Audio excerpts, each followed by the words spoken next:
Hello, everybody. Welcome to Alive in 25. I am Pastor Deb, and tonight I'm so excited because we have Miss Sonia here with us. And you can see at the bottom of all the little letters after her name. So tell me what all of those mean. Okay, so recently in February of last year, I acquired my master's in nursing with an emphasis in education. And I also have my bachelor's of science, so that's the BSN. And I'm a registered nurse as well as mom of teens. I love the mott. Yes, as of Thursday, it'll be 3 out of 4 of mine are teens. We were just talking about that today. So 3 teens. She's an experienced mom of teens. So as we talk tonight, hi Roseanne, hi Marion. It's nice having you here. So as we go on tonight and talk a little bit, we want to talk about the effects of mental health on our youth. And that's why I asked you here tonight, because you not only have your own kids, but you also have the kids in the school districts and the kids around you. And with your experience and your education, we're hoping that maybe you could give us a little bit of advice. And so we pulled up some statistics, and this just blew me away. And it said that this was from the Newport Academy. It's about how you know when your teens need help. Yeah. So I'll share some of them, but where are you at with where our kids are? Mental health is a huge need in our area amongst our teens, and it's one of probably the most needed attentions in school, at homes, for us to be aware of what to look for, how to help gain those resources and build on resources so that we can offer help when it's needed. So have you seen, how long have you been a school nurse? 9 years. 9 years, congratulations, that's awesome. So over that 9 years, you didn't have teenagers then? No. So you've kind of not only warped into the mom role of teenagers, but also the school role. Right. So are you a school nurse for the K through 12? Early childhood. So we have an early childhood program, so 3 all the way up to 18. Okay. So the entire district. So and just in your district, I know when you're speaking to that, but I think that's probably pretty general. Yeah. So what are you seeing? What are some of the things that you're seeing? Everybody's different. Each teen is different. It can be, you have those teens that you see walking in the hall and you can recognize some of the signs, and then you have those teens that you learn something about them, or you see something that's concerning and it blows your mind, because each of them are different, and I don't really feel like there's a textbook. It's the kids that you think have it all together, and it's the kids that don't appear that they have everything together. So it really crosses the whole board as far as affecting their youth, and the way that they demonstrate it, and the way they reach out and also kind of cry for help. So right. So some of the statistics that I found, and I thought that this was just interesting, 87% of the Gen Z youth, which is our 20s and under, they struggle with mental health on a regular basis. Yeah. Not just sometimes, on a regular basis, 87%. And, we always talk about, adults. Yeah. And, we're depressed, we have anxiety, we have whatever. But we are also seeing little kids. Yeah, absolutely. It is not, when we have some of the kids that are kind of dubbed as the naughty kids, and really they're just screaming for help. Right. Am I reading that right? Absolutely. A lot of our, especially younger kids, and all the way across the board, they're on, depending upon their home life and that, some of them are on survival, where they're not worried about the pencils or the pens that they don't have for school, but they're just worried about, making it through another day. Where's their next meal coming from? Who's going to be home with them at night? Is anybody going to be home? So there's all sorts of stressors and worries that they have that, we see it on a very superficial layer. Well, they have dirty clothes or they don't have this, but they're not even worried about that. They're worried about how am I going to get through today? And that puts a lot of stressors on them. And we're seeing it a lot younger, all the way across the board. And it's a huge need. Mental health is. Right. And so Tina, thank you for sharing that. She said laughing a lot is a good cover up for depression. It is. Mm-hmm. Look at all of the comedians that we've known. Robin Williams comes to mind. Mm-hmm. So many that is the mask. And I, being a mom of teens, I have one of my kiddos that he's always making people laugh. He's always got to be the joke and that. But then I really worry about him because I think, he feels things deeply, and he's not willing to share that openly. Right. He covers it up. Right. And I think that is it. So hello, Rhonda, and hello, everybody. Like I said, in the comments, we are talking about the effects of mental health on our youth tonight. And I just, like I said, it just rips my heart out, but hearing the teachers who are struggling, and because I think the teachers are struggling because they don't even, I think the mental health issues in the children, because it affects the behaviors, it affects so many things. It affects their academics, and maybe either they'll sleep. Yeah. And it could be foundation at home. Because, what are mom and dad doing? Or do they have a solid foundation at home? Are they going home to safety? Right. Or are they going home to a place that just feels so unsafe, and maybe school is their safety zone? Exactly. It could be the place that they eat. It could be the place that they feel peace. Yep. And even have kids that, they lose sleep because they're so focused on their environment at night, where they almost they're hyper vigilant about watching things. And so then they come to school the next day without a lot of sleep because they were up all night wondering what the noises were, what things were in their food, or they didn't have a bed to sleep on, or things coming through the walls, or, things like that. And so you think about kind of the terror that creates sometimes. And I think too, with especially teenagers, we see, when they withdraw and they go into the rooms and they sleep a lot, or, maybe they have changes in their eating habits. We see that as a normal phase that they're going through. And that's why I think it's so important to really be tuned in to noticing those changes when they've prolonged. And also giving yourself some grace in that there's no perfect parent. Right. There is no perfect parent. I tell my kids all the time, guess what? I'm learning right along with you. And this is my first time doing this too. So no textbook's going to teach you. No textbook. I mean, our kids, we have 6 kids, and they're so different. They are. I mean, it's their personalities, their, everything. Yes. It's just so the way they learn, everything is different. What works with one kid talking to them doesn't work with their sibling, and sitting them down, because they process things differently. Even what they're willing to share with you is completely different in their communication. So just finding that genuine, true connection with them and opening up those communications, I think is a huge thing. Yeah, I do too. So as we're going through here, Roseanne said she sees kids taking their brothers and sisters and not getting their homework done. So they're taking care of their siblings.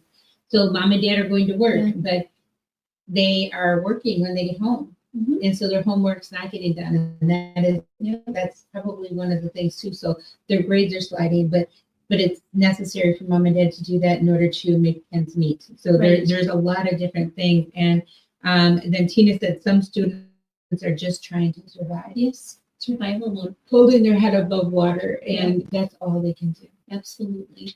Are we seeing an increase in that, or is it pretty steady about where it's been? Or you think? I feel like it's a bit on the rise. I think families in general sometimes are struggling. We don't have those resources, and maybe mom and dad have their own mental health issues. Right. And so what feels normal to them, Right. you know, that's what they see as normal. And so they don't realize that that's inadequate coping, or like you said, they have an enormous amount of responsibility at home where they're just focused on that. The economy right now, you know, It's parents not going to get better. having to work, Right now. you know, so a lot of them, they need to be out working because that's how they provide for their family, which puts a lot of extra stress on the kids. Right. And Roseanne also says, it's kids coming to school telling them that they have no food at home. Mm-hmm. Food insecurity is a huge.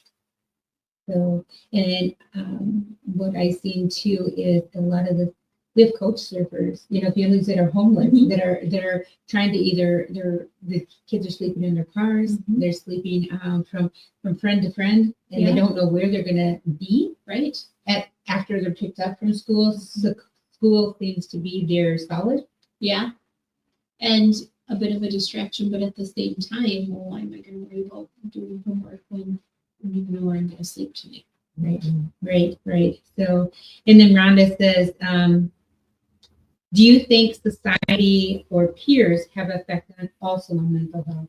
Oh, absolutely. That's big. Electronic devices.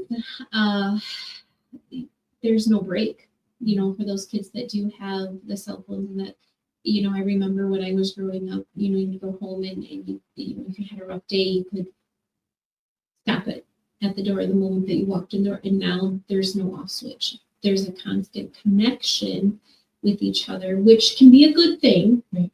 Be a very good thing. But at the same time, some of those influences that are around us, you don't get a break from that either. I'm a believer in forced digital detoxing. Mm-hmm. I do notice a difference in my kids when they're not happy about it, but I do notice a difference when they have that just stopped and they can just let loose, and they seem lighter, they seem happier, and kind of sad to me.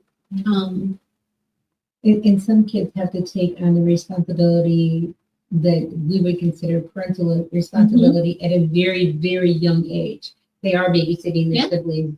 They're running errands. They're doing the cooking. They're doing the cleaning. They're doing the things because either mom and dad can't or they're at work. Right. And like you said, it could be mental health on the parents' side as well, of depression, anxiety. You know, there's so many things going on, and the world is just so loud. Well, in trying to find somebody that connects, that understands that amongst your peer base is difficult too. Mm-hmm. You know, somebody else doesn't have that level of responsibility that you have. It's difficult to find somebody that you really feel can understand that and empathize, and that you can talk to and that you feel safe with. Because that can really vary amongst our youth too. In trying to really relate to each other.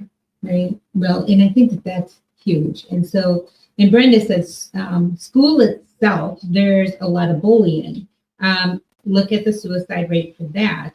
Also look at the school shootings and they come back because of bullying. Mm-hmm. So, you know, mental health is part of that. And actually, I just had this conversation with somebody the other day because, you know, this morning, actually on our morning devotion, because it was like, you know,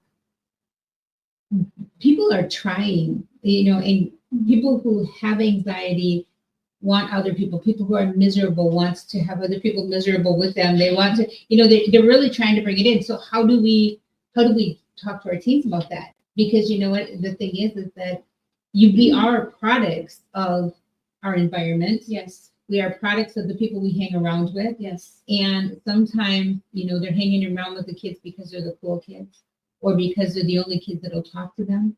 Maybe it's because of the way they dress or the way that they even smell at times, because of you know, there's a lot. There is. And, you know, you have even those kids that maybe are lonely at home. And so all these lonely kids get together and they kind of become a family unit. of sorts. The problem with that sometimes is that it's not healthy coping, and it's not healthy communication or healthy thinking or positivity. And sometimes negativity can breed off of itself. So I think that's something it kind of throws fuel on the fire for the Yes. kids that aren't, that makes sense. That makes sense. And so Roseanne said that homeless families are happening more than we know. Absolutely. A lot of the families you would not ever guess, Mhm. and they are making sure their kids are getting washed up at the gas station in the bathroom to come to school with clean clothes. Yeah. They are making sure, or maybe you reach out to the school and say, hey, Mhm. could you make sure they have a shower? Yep. And Absolutely. and so I think that that's a lot of, not necessarily maybe mental health, but it is the economy, and this is another trend, but that does affect our mental health. affects it, yes. Because there's not any place to go, right? And it's like, so, and then Wessa has had seizures, but she said, do you have to deal with kids having seizures at school? She was wondering. Oh yeah. I have a pretty wide range of kids with medical issues, ranging from diabetes to seizures to congenital diseases, mental health. Oh my goodness, so many things, on top of the broken bones and the things that the magic ice can fix. Right. So really, I mean, I've taken care of students that have had tube feedings. I've had, I do medication administration at school as well. So supporting the students in that way, as well as the ones that come in with the stomach aches and the headaches, which can also be a sign of depression, anxiety, especially with the younger kids. They don't understand why their stomach hurts. Right. And they don't always know to connect. Oh, well, I have a test today, for instance. My stomach hurts. And yeah, so trying to figure that out and getting to know the kids where you kind of know their tendencies, and maybe those that didn't sleep that night before because for one reason or another, Right. to the ones who maybe have food insecurity and they just need to eat something. Right. Well, and that's another thing is that I know that the lack of nutrition causes us, the lack of nutrition, the lack of sleep. Yeah. These kids got a whole lot of combinations of things coming at them all at once. And as adults, we have a hard time identifying that. I cannot imagine that they think that this is my life, right? This is normal for me, when we can look at it and say, no, this is not normal. Right. But then if it is their normal, then how do you deal with that? When you know it's not feeling right, but their normal is so different than yours. I've come into contact with that a couple of times, and even with my own kids who will come home and say, so-and-so was mean to me, so-and-so said this to me. And what I tried to help them to understand is what happens in our house is our normal. And if we were to go to so-and-so's house, being in their home is something that would not feel normal to us, just like them being in our home would not feel normal, good, bad, or otherwise, right? So, but just because it's not our normal doesn't mean that it's not okay. Right. And just, I think, helping them to identify that they have choices. I've had lots of students that, really feel like this is all there is for me. No, you have the power. You have the power to be very intentional with your decisions and your choices. You have that power to break that cycle. Mm-hmm. It's not easy, and it does not happen overnight, and it's a continual process of learning, but you have that power. If you just need to be able to identify what isn't healthy and what isn't benefiting your mental, physical, spiritual, emotional health. That's huge. So Rhonda wants to know, she says, what about mental health being inherited? Yeah, is it linked to genetics? There are some, when we assess, we do assess for mental health issues. And I do think that it can be genetics.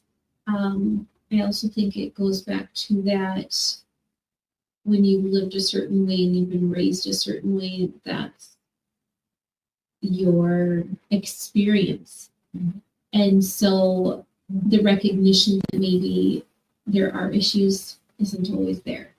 So how am I going to know that I've got problems with depression if this is what I've lived? Right, and this is the normal. Mhm. You know, I mean, I hate to keep going back to like this is the normal, but that's really, I mean, It it's so is. hard to see when you've seen the color green your entire life.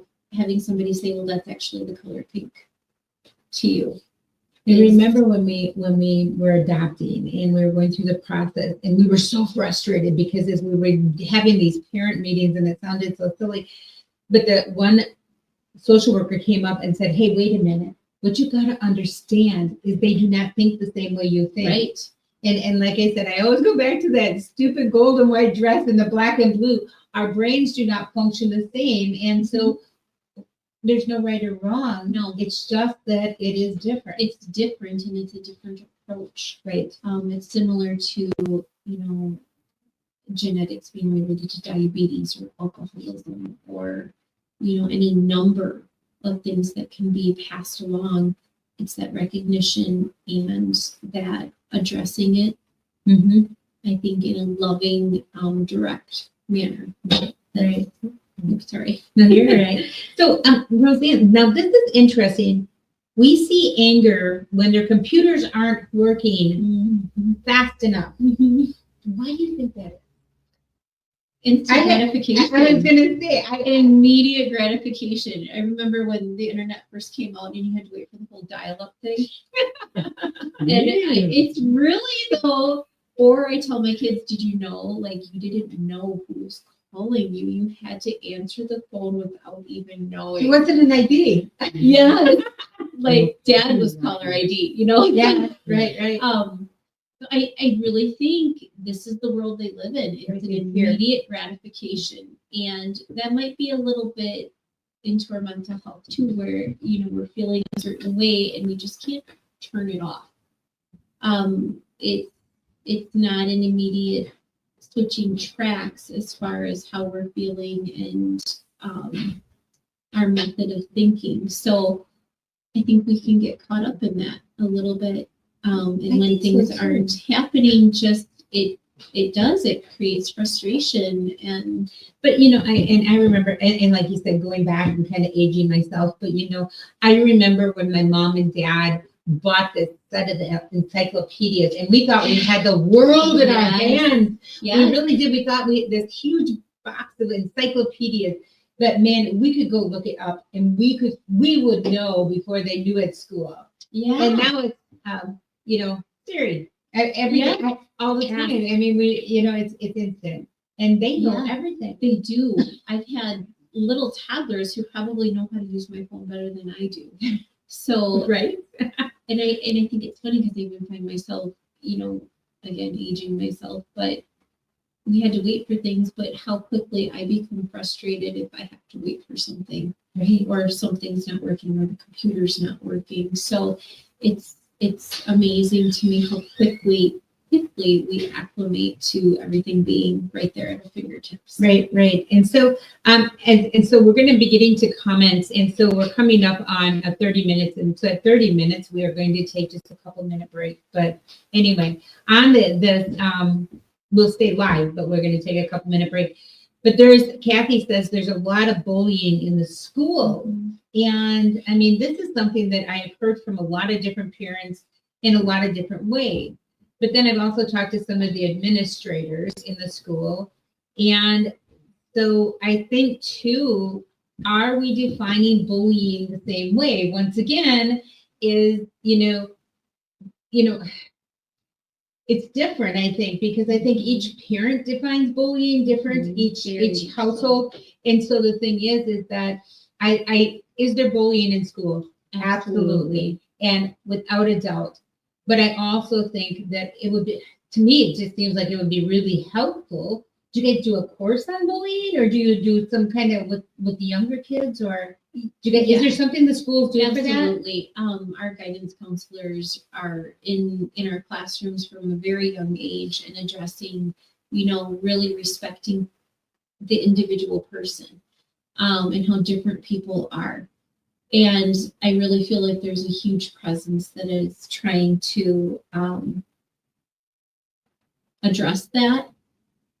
What's sensitive to me is not sensitive to somebody else. And I also think because everybody's experience isn't the same, it's really hard, again, to identify with somebody who lives a very different lifestyle. Mm-hmm. And, when I wake up and I have clean clothes and a full belly and a mom and a dad that are there to bring me everything that I would need, and it's really hard for me to relate to another classmate or peer who maybe does not have that same experience. Mm-hmm.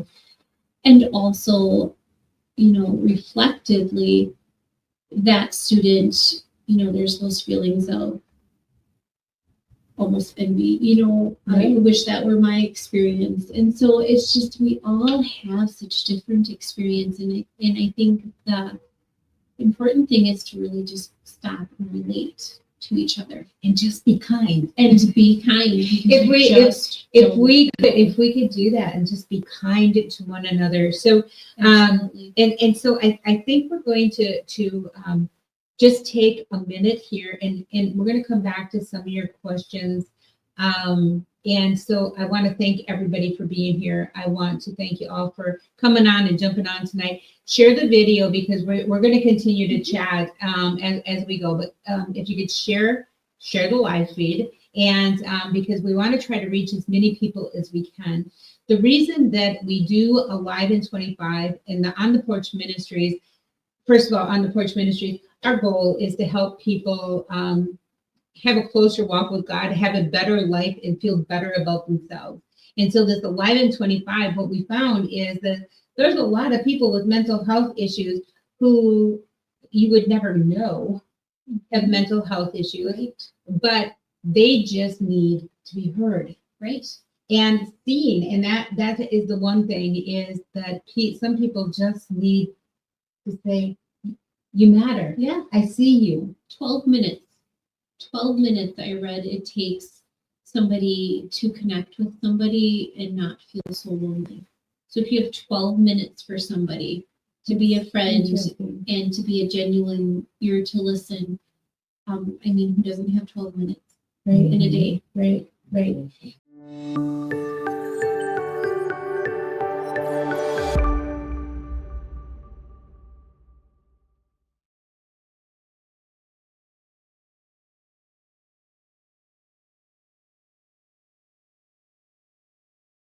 Good evening. I am so honored to come and just encourage those who are listening under the sound of my voice. I wanted to just give a shout out to Winning in Prayer Global Network of Churches on behalf of Apostle Daryl Johnson and Lady Pastor Tammy Johnson. Want to let them know that continue the work in God. You are doing such a great work.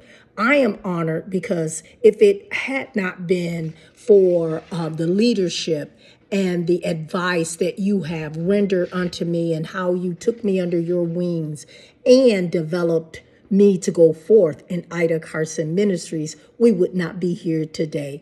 I thank God for how He used you to speak a word of life to the ministry, and how you have blessed us even every step of the way. I'm grateful for you, and I encourage all those who hear the words that I'm speaking about this fabulous couple to come and be a part of what they are doing globally. Be a part, take advantage of all the services they're offering you. Come and be a part of the movement. I tell you, I love what his tagline is, doing ministry different. So I encourage you to be a part of that. And now, anything else that I can say to these, my favorite couple ministry, is